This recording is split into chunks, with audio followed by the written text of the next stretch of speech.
we're ready for the first scene. So present to you the Squeaky Wheel, a Victorian's secret.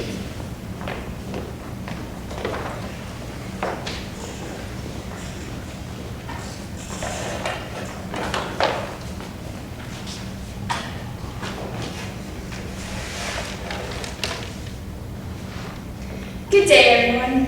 My friends and I would like to give you a little heads up on what's going on in this story in which we're about to invest some time. You see, back in the 1860s, a French writer named Jules Verne began creating literary worlds in which science allowed characters to explore under the sea in submarines, take trips around the world on rocket sleds, journey to the center of the world with electric lights, and take a rocket ship to the moon shot out of a giant cannon. The wheels of steampunk began to turn, and squeak went the wheel. Squeak! A few decades later, an Englishman named H.G. Wells took up the mantle and wrote stories that took science fiction into a new century. In fact, in his story The Time Machine, the protagonist went more into the next century. He went hundreds of millennia into the future. Some of Wells' characters in his stories fought Martians and others turned invisible. As people read Wells' books, they had to imagine worlds and objects that didn't exist, not because the stories were impossible, but because the scientific machines described in the story hadn't been invented yet. And squeak with the wheel. The 1950s and 60s had been resurgent in the art, and some historians even calling the period the golden age of science fiction. Stories took characters to Mars and about the universe and deposited in situations involving dinosaurs, ghosts, or aliens. Authors would write stories involving faraway foundations, lots of robotics, and humans that lived on Mars that brought life to the fullest. Stories appeared in magazines and standalone novels and even in complete series of books. The wheels of science fiction turned rapidly and would continue to turn well into the next century up to present day, and squeak was the wheel. Squeak! From the late 1970s to the mid-1990s, a new subgenre of science fiction appeared called steampunk. Authors began to write about alternative history timelines in which a computer had been invented back in the mid-19th century, around 1850. The computer wasn't electric, but was mechanical and ran on levers and pulleys. In these stories, the Industrial Revolution was mechanical computer-powered, and inventions came fast and furious, mostly through the inventive and creative use of steam. One of the most important people in the world in this time was the Queen of England, who was featured in many of these steampunk stories. She could turn the plot of a story all by herself, and squeak goes the wheel. No! Ladies and gentlemen, it is now the year 1876, and we present Her Royal Majesty, Sovereign of the British Empire and Empress of India, Queen Victoria! And please be informed that we will not kowtow to petty insurrectionists attempting to drain the coffers of the British Empire, regardless of your backings from people from the East, the West, or even spacemen from the planet Mars.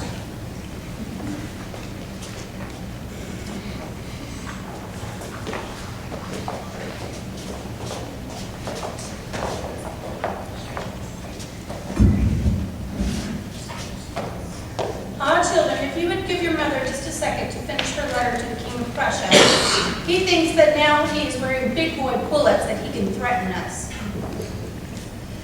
And let it be further shown that, well, yada yada yada, in the year of our Lord, 1876, Victoria R. Mother, what does the R stand for? The R stands for Rex. Rex is a Latin word for the named king or queen. One day, my children, some of you may be able to fix that postscript to your name. What can we do for our children today? Mother, you said that you tell us the story about the Great Expedition of 1851 in London. That was 25 years ago. What could you possibly want to know about the Great Expedition? Prime Minister Disraeli told us at last night's dinner that the exhibition was where you first met Doctors Victorian and Druid. Is that correct? Yes, is that where you first met them? Was it exciting? Did you know what was going to happen at the time? Tell us, Mother. Hush, Mother, tell us. hush. All right, I guess we get to tell you the story of how we met the doctors. Make yourselves comfortable. But this story is not quick, and I would rather you hear the whole of it, so you do not make proper inferences later on in your studies. In the year 1851, London held the Great Exhibition, much like the World's Fair.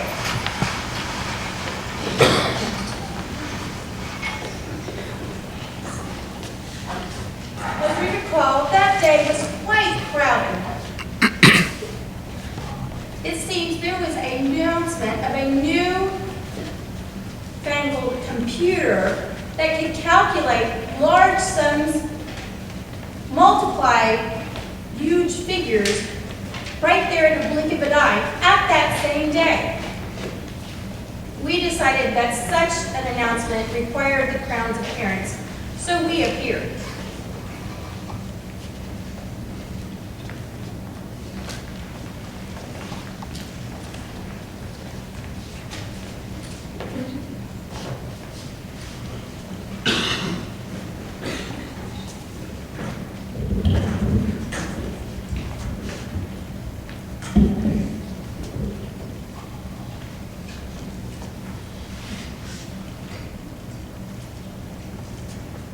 Ladies and gentlemen, boys and girls, children of all ages, welcome to the great exhibition. Welcome, Queen Victoria. My name is Professor Charles Babbage, and I'm here to present to the world the greatest machine ever invented. It is a calculator that can calculate sums of 10-digit numbers, 10, 12-digit numbers, before you can add two of them. Go into it. You would like to see? Yes. Wonderful. Voila. Yes. Perhaps someone would like to punch in some numbers. Me, can I, please? We can add, subtract, multiply, and divide. Perhaps Your Majesty would like to demonstrate. And how would we do this? Well, come right this way, please. I will punch in the numbers as you tell me what you would like to add, subtract, multiply, and divide. Shall we enter the gross domestic product of the country or the gross national product of the empire? Which one? Oh, maybe both? Okay. Why not remove the taxes we receive from Canada Subtract. and double the income we receive from the Falkland Islands? Times 2. I know. We will multiply the initial down payment of the Parliament's new Health Care Act they have dubbed Victoria Care. Ooh, Victoria Care. There, that should do it. Yes. Now, I will press the enter button, and immediately out comes our answer. Queen.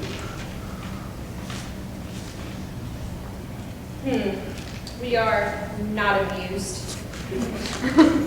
Parliament will need to see that our assessment was correct in the Unaffordable Health Care Act. However, your machine does show promise. What else does it do? Well, nothing else. Your Majesty, it's a wonderful machine. Someday, I predict in the future, this simple calculator will become known as the computer. Yes, we are sure that it is. This is a great day for the British Empire, and so on and so forth. Now, where in this great exhibition can I find something useful and practical? But Your Majesty, this is very useful and practical. Listen up, my beloved British subjects. If anybody has an idea on how to expand this machine into something useful, please arrange to see us at Buckingham Palace. So it is decreed. Oh, no.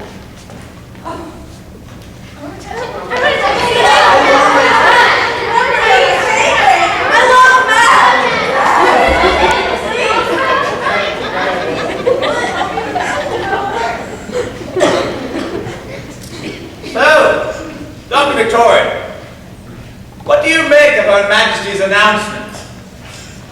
Well, I suspect, Dr. Druitt, that the Queen will shortly be entertaining petitions from all manner of folks wanting to improve upon this calculating device. Yes. So, begging the question, do we go first and set the bar possibly high for the rest of the British scientific community? Quite. Or do we sit back and laugh at their impossible and worthless ideas? No, I might suggest a compromise in which we wait to see the Queen get visibly frustrated.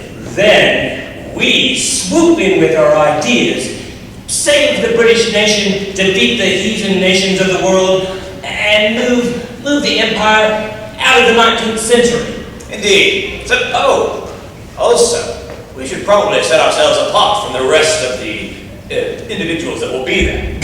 So, perhaps we could practice our American accents. Right-ho, chap. I'm sorry.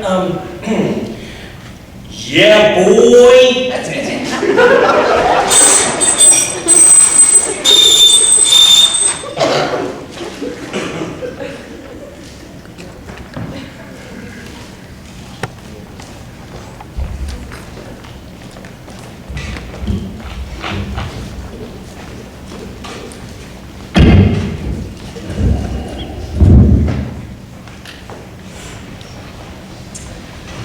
Your Majesty, we are nearly through with a long line of scientists that wish to show you their proposals on how best to integrate Babbage's mechanical computer into your service.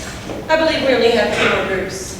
This has been an extremely long day, Chamberlain, one in which we have heard the most idiotic ideas. We mean, really, having the computer set up to determine a schedule for washing the windows here at Buckingham Palace? Isn't that what we paid you to do? Besides, we don't have all day for this. We are scheduled later this afternoon to receive a little petition from our Catholic subjects about the Public Worship Regulation Act that we passed 2 years ago. Yes, Your Majesty. I will send in the next group immediately.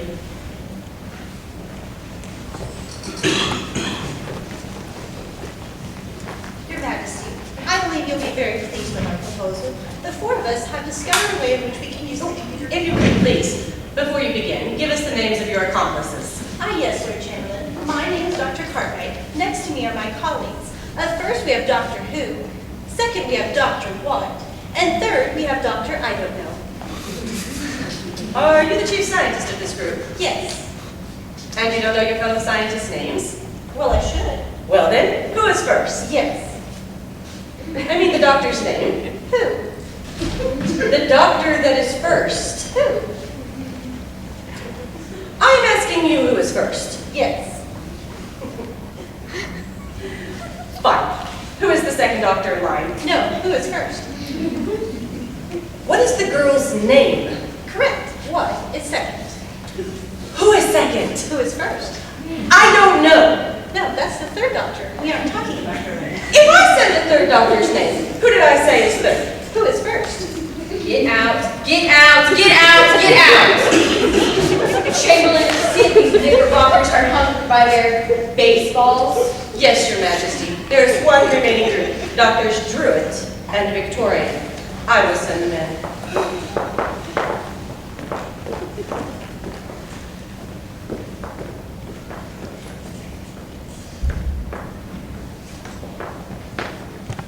Your Majesty, it's an honor to be in your presence. Just being in the same room with the Empress of the British, India, and the Queen of the British Empire, what's enough to make me swoon?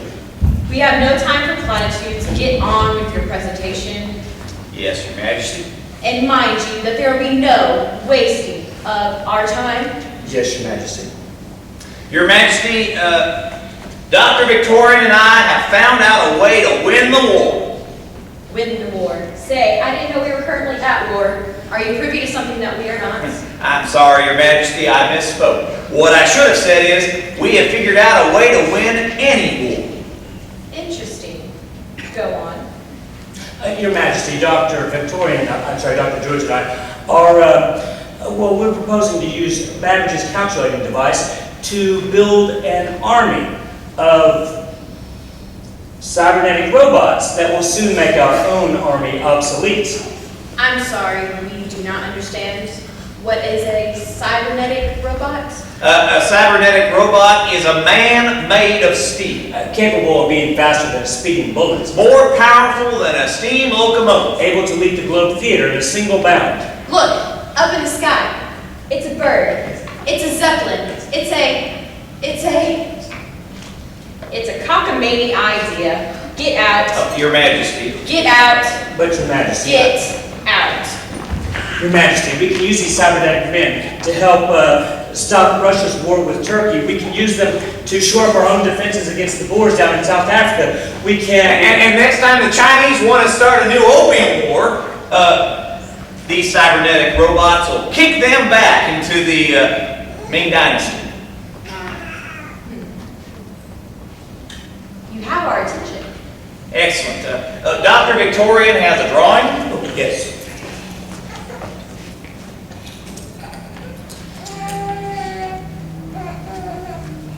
Sorry about the crudity of the sketch, Your Majesty, but we are proposing to make these cybernetic men in proportion to regular humans, although we plan on enhancing them, their speed and their strength and their intelligence. And what will make these cybernetic robots, you call them, actually move? Steam! Steam! Steam will drive the engine, that will move the pistons, that'll push the actuators, that'll move the servo motors. Yes, that's all fantastic. And what will make them power its thinking abilities? Oh, well, Your Majesty, again, Dr. Druitt and I have been working on enhancing Babbage's machine, and we believe that it can be used to mimic the human brain, to be used in the robot as the brain, yes. Interesting. Chamberlain?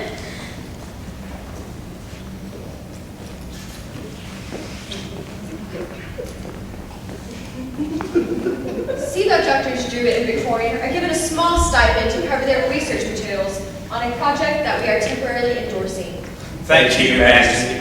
See to it, doctors, that the British Empire has not put up collateral against a foolhardy enterprise. You will be expecting to hear results soon. Yes, Your Majesty.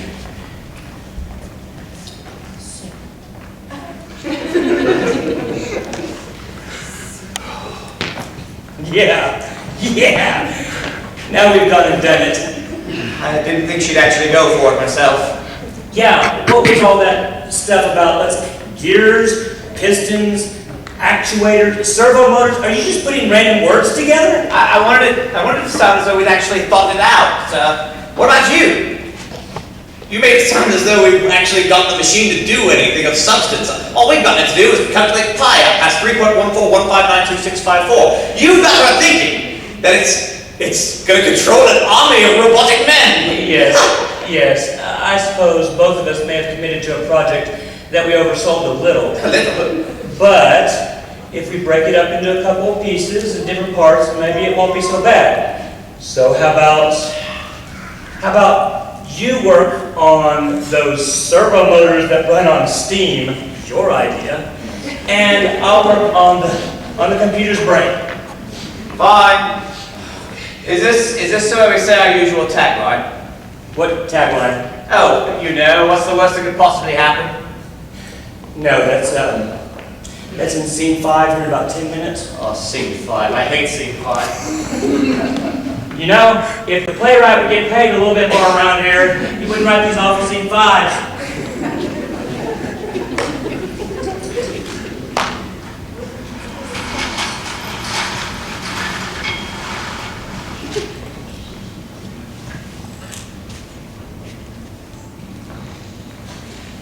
We don't get this place looking spotless for Drs. Druitt and Victorian. We may not be able to help them with their projects. Calm down, Miss Tesla. Everything's where it's supposed to be, and we have dusted everything to a nice, dull shine. Well, thank you for running your commentary, Madam Edison, but I'd rather everything be a nice gleaming shine for our two bosses. Here. Don't you think, the four of us can convince the doctors of our worth without having to worry about, some piece of silver? What do you have to say, Shelley? Yes, we've all already made significant contributions to science. And if Drs. Druitt and Victorian can't accept us for who we are, well, maybe they should lower their expectations just a bit. I contributed to science's newest understanding of, evolution. Tesla and Edison have helped by creating electricity out of, seemingly nowhere. And what is it that you've done again? I have contributed to scientific literature, as if you didn't know, Mr. Darwin. In fact, of the four of us, I'm sure my contributions to literature are more well-known throughout the world. I assure you, my book on the origins is quite well known. Really? My book has. Did you hear something? Yes, I think I heard the handsome cat outside. Please, everyone. All right, well, first I think we need to divide up the lab somehow. I mean, if we're both working in the same area, we'll just get each other confused. Okay, how do you want to divide up the lab? I don't care, as long as you pick half, I'll take the other half. All right.